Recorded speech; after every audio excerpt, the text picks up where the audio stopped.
Oke, halo semuanya. Selamat datang di channel Jerry Gerungan. Kali ini saya akan berbagi tutorial untuk operator Dapodik di seluruh tanah air Indonesia mengenai cara penginputan data pembelajaran untuk kurikulum Merdeka di aplikasi Dapodik versi 2025. Oke, ya. Nah, yang pertama yang harus kita siapkan tentunya adalah jadwal pembelajaran ya. Untuk semester ganjil di tahun pelajaran 2024-2025 yang dibuat sesuai dengan aturan Permendikbudristek nomor 12 tahun 2024. Nah, seperti ini. Permendikbudristek nomor 12 tahun 2024 ini tentang kurikulum pada pendidikan anak usia dini, jenjang pendidikan dasar dan jenjang pendidikan menengah, di mana kita menggunakan struktur kurikulum sekolah ya. Di sini saya contohkan untuk struktur kurikulum SMP ya. Nah, jadi kita bisa melihat alokasi waktu mata pelajaran SMP seperti ini ya. Nah, kalau untuk SMP itu ada di halaman 24 ya kalau file ini. Jadi untuk file-file ini bisa Bapak Ibu download. Linknya sudah saya taruh di deskripsi video ini.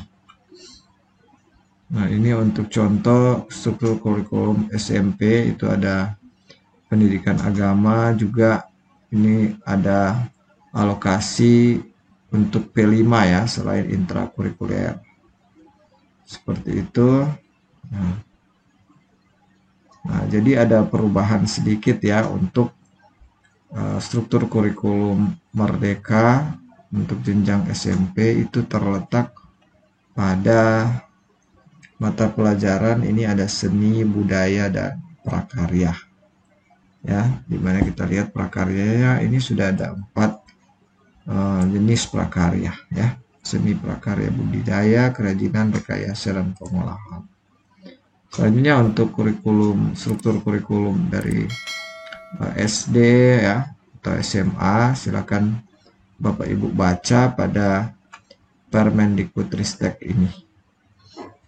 Nah, selanjutnya yang kedua, Bapak Ibu juga harus menyiapkan untuk data kelas ya, termasuk di dalamnya ada wali kelas, siswa, dan nama ruangan ya, sesuai dengan denah sekolah untuk di penginputan pada data rombongan belajar di Dapodik.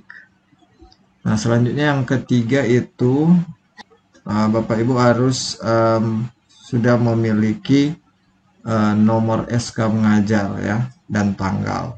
Jadi SK mengajar itu sudah dibuat oleh bagian kurikulum dari sekolah Bapak Ibu. Oke, jadi langsung saja kita pada tutorialnya. Ya, silakan Bapak Ibu buka aplikasi Dapodik. Nah, kita langsung masuk ke menu rombongan belajar, submenu reguler ya. Tampilannya seperti ini. Nah, di sini saya sudah menginputkan data rombongan belajar ya. Oke. Nah, karena untuk tutorialnya sudah saya buatkan ya sebelumnya, jadi itu sesuai dengan panduan pembaruan dari aplikasi Dapodik versi 2025 ya, terkait penambahan proses bisnis dalam pelaksanaan implementasi kurikulum Merdeka. Ini terkait rombongan belajar ya. Oke. Ya, jadi di sini kita masih menggunakan teknis pengisian Dapodik ya. Nah, ini masih teknis pengisian. Nah, kita akan menyesuaikan dengan Permendikbudristek nomor 12 tahun 2024. Nah, di sini kita masih menggunakan teknis pengisian Dapodik ya. Mulai dari yang pertama itu penambahan rombongan belajar, yang kedua itu pengisian pembelajaran, yang ketiga tugas tambahan koordinator P5, yang keempat pemilihan tema P5, yang kelima matpel pilihan ini untuk jenjang SMA. Nah, jadi silakan kalau Bapak Ibu belum ada rombongan belajar bisa tambah manual ya di atas sini. Ya, mulai dari silakan isi jenis rombel, tingkat pendidikan ya untuk kurikulumnya. Untuk kurikulumnya tentunya silakan pilih kurikulum Merdeka ya. Nah, ini nama rombelnya dan pilih wali kelas untuk rombel tersebut dan ini nama ruangannya ya. Seperti yang saya sebutkan tadi, harus ada Dena sekolah ya. Nah, di mana ada nama-nama ruangan kelasnya. Nah, tentunya disesuaikan juga dengan sekolah masing-masing. Nah, ini contoh kelas 8A itu berada di ruang kelas G1. Ya, di sini ya dia. Oke, jadi ini sudah betul. Nah, sekarang kita lanjut ke bagian yang kedua. Setelah kita penambahan rombongan belajar, kita isi data pembelajaran. Nah, caranya kita pilih ya kelas atau rombel yang akan kita inputkan data pembelajarannya. Nah, kita langsung tekan menu pembelajaran di sini. Oke, maka akan keluar ya ini mata-mata pelajaran yang wajib ya, dan juga ada mapel wajib tambahan ya di sini. Jadi kita sesuaikan penginputan data pembelajaran sesuai dengan jadwal yang ada ya. Oke, jadi silakan diisi dulu. Nah, contoh ini dari pendidikan agama. Kita pilih dulu untuk PTK-nya ya, nama gurunya ya, kita langsung isi di sini. Oke. Ya, selanjutnya kita masukkan nomor SK mengajar ya. Nah, ini. Oke, jadi untuk nomor SK mengajar jika sama ya kita copy pastekan semua saja ya di mapel-mapel yang ada ya seperti ini. Nah, selanjutnya untuk tanggal SK-nya ya, kita sudah siapkan ya untuk tanggal SK-nya. Silakan langsung di copy paste saja di sini. Oke, jadi untuk struktur kurikulum Merdeka dari jenjang SMP di sini ya kita lihat. Nah, jadi ada agama ya kita sudah pilih semuanya. Selanjutnya ada pendidikan Pancasila ya. Ini kita harus pilih bahasa Indonesia, matematika, ilmu pengetahuan alam, ilmu pengetahuan sosial, bahasa Inggris, PJOK, informatika, dan ini seni budaya dan prakarya. Silakan dipilih salah satu. Nah, ini saya contohkan untuk pengisian seni budaya dan prakaryanya. Jadi di sini untuk jenjang SMP ya, di sini ada seni budaya dan prakarya. Ini nanti dipilih salah satu saja ya. Kalau sudah pilih ini, berarti tidak usah pilih prakarya, seni musik, seni tari, seni rupa, dan seni teater ya. Ini karena ini hanya pilih salah satu ya.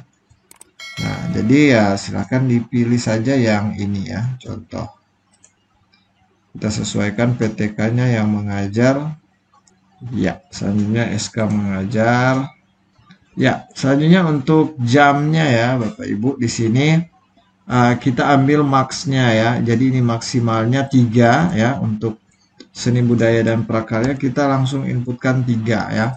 Kita tidak bisa mengikuti 2 jam per minggu seperti yang ada di struktur kurikulum ini ya, karena ini sudah dibagi dengan alokasi P5-nya ya, seperti itu. Nah, selanjutnya nanti untuk contoh bahasa Indonesia seperti ini ya. Nah, ini ada 6 jam ya, jadi kita ambil maksimalnya ya, bisa kita isi di Dapodik maksimal jamnya 6 ya. Jadi kita ambil semua maksimal jamnya seperti itu ya. Begitu juga dengan agama, ya, kita ambil maksimal jamnya ya, gitu seterusnya. Ya, jadi silakan ya Bapak Ibu mengisi semua data pembelajarannya ya sesuai dengan jadwal pembelajaran yang sudah ada ya. Oke, seperti itu ya. Kalau sudah silakan Bapak Ibu simpan terlebih dahulu. Ini ada tombol simpan di atas.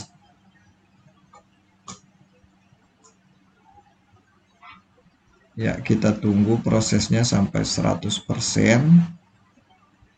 Nah, ini kalau sudah selesai, nah selanjutnya saya akan menjelaskan. Nah, untuk ini ya, penambahan koordinator P5 dan pemilihan tema P5.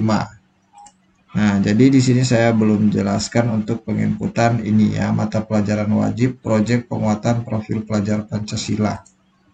Nah, silakan di sini Bapak Ibu tentukan koordinatornya, gurunya siapa ya di sini. Oke, ini contoh saya sudah ambil salah satu guru. Nah, untuk SK mengajarnya. Oke, nah ini untuk jam ya, ini hanya bisa maksimal 2 ya. Jadi sebagai koordinator P5 itu maksimal dia bisa menjadi koordinator di 3 kelas. Jadi bisa dapat 6 jam ya. Ini bisa sangat membantu untuk guru sertifikasi yang kekurangan jam. Nah, kalau sudah, selanjutnya jangan lupa tekan simpan dulu. Nah, kalau sudah kita pilih lagi mapel P5 ini, baru kita akan tentukan temanya. Nah, di bagian atas ini ada tombol pilih tema P5. Oke, ya. Ya, jadi untuk aturan penginputan proyek penguatan profil pelajar Pancasila ya. Di sini kita masih menggunakan panduan berikut ini ya. Jadi untuk tema P5 PAUD seperti ini ya. Nah, bisa Bapak Ibu baca. Kemudian tema P5 Dikdasmen atau kesetaraan ya ini ya. Nah, selanjutnya untuk ketentuan pemilihan tema, ini PAUD ini 1 sampai 2 project saja ya yang diinputkan dengan tema yang berbeda. Nah, untuk SD dan sejenisnya ini 2 sampai 3 project profil dengan tema berbeda. Nah, untuk SMP ini 3 sampai dengan 4 project profil dengan tema berbeda. Kalau SMA ini ya 3 sampai 4 project profil dengan tema yang berbeda. Kalau untuk ini SMA kelas ini yang kelas 10 tadi, ini yang kelas 11 dan 12 ya. Ini masih 2 sampai 3 project profil saja dengan tema yang berbeda ya. Sudah dikurangi untuk kelas 11 dan 12 SMA. Nah, ini yang untuk SMK ya. Jadi silakan dibaca. Ini kalau SMK sudah ada satu tema kebekerjaan ya, seperti itu. Nah, jadi saya akan mencontohkan untuk penginputan P5 untuk jenjang SMP. Jadi minimal ini ya, minimal 3 project ya. Kalau mau 4 ya silakan. Jadi silakan dipilih, ada 8 tema yang bisa Bapak Ibu pilih ya, disesuaikan juga dengan jadwal yang ada yang dibuat dari bagian kurikulum ya. Nah, di sini sekolah kami sudah menyiapkan 3 tema, yaitu suara demokrasi, Bhinneka Tunggal Ika, dan kewirausahaan. Jadi kita pilih suara demokrasi di sini. Kita masukkan dulu SK dan tanggal SK. Selanjutnya untuk PTK-nya juga ini harus diisi ya. Minimal dia ada 3 PTK ya di 3 tema tersebut ya. Ya, jadi contoh ini ya sudah terisi. Selanjutnya isi lagi untuk tema kedua. Ini contoh Bhinneka Tunggal Ika. Bhinneka Tunggal Ika. Oke, selanjutnya kewirausahaan. Ya, oke, kalau sudah diinputkan ya, ini sudah diinputkan ada 3 tema ya yang berbeda. Jangan lupa tekan tombol simpan di atas kiri sini ya. Kita tekan tombol simpan. Oke, iya, oke, kalau sudah kita keluar. Oke, ya. Selanjutnya silakan Bapak Ibu mengisi juga kalau ada mapel wajib tambahan ya di sini. Misalnya muatan lokal bahasa daerah ya, silakan diisi. Kalau di sekolah kami tidak ada. Dan selanjutnya untuk mata pelajaran tambahan yaitu ini ya, bimbingan dan konseling ya. Ini harus ditambahkan. Apalagi guru tersebut itu guru penerima sertifikasi. Jadi harus kita tambahkan ya, kita tekan menu tambah di atas sini. Ya, selanjutnya kita pilih mapel tambahan yang 9 ya. Kita centang mapel tambahan, kita tekan simpan dan lanjutkan. Nah, di sini kita pilih mata pelajarannya. Nah, di sini hanya ada bimbingan dan konseling. Nah, selanjutnya kita masukkan nomor SK mengajar, tanggal SK mengajar, nama PTK, dan jam per minggu. Nah, untuk jam per minggu ini maksimal 0 ya. Jadi silakan diisi ya. Kalau mau dikasih 0 tidak masalah karena ini tidak akan dihitung berdasarkan jumlah jam per minggu ya, tapi berdasarkan jumlah siswa. Kalau untuk bimbingan konseling dari guru-guru sertifikasi minimal 150 siswa yang dibimbing ya, itu baru bisa sesuai dengan aturan penerimaan TPG guru-guru sertifikasi. Kalau sudah jangan lupa tekan tombol simpan dan tutup. Iya, oke, di sini kita scroll ke bawah sudah ada mapel tambahan yaitu bimbingan dan konseling ya di bawah sini. Iya, kalau sudah ya semuanya silakan diperiksa kembali, jangan sampai ada kesalahan ya dalam penginputan pembelajaran ya, karena nanti akan berpengaruh juga untuk data pembelajaran yang akan diambil oleh guru-guru sertifikasi ya. Nah, seperti itu. Oke, baru kalau sudah kita tekan X ya di bagian kanan atas sini. Selanjutnya untuk mata pelajaran pilihan ini ya, silakan Bapak Ibu operator SMA ya dan SMK bisa membaca saja di panduan ini ya.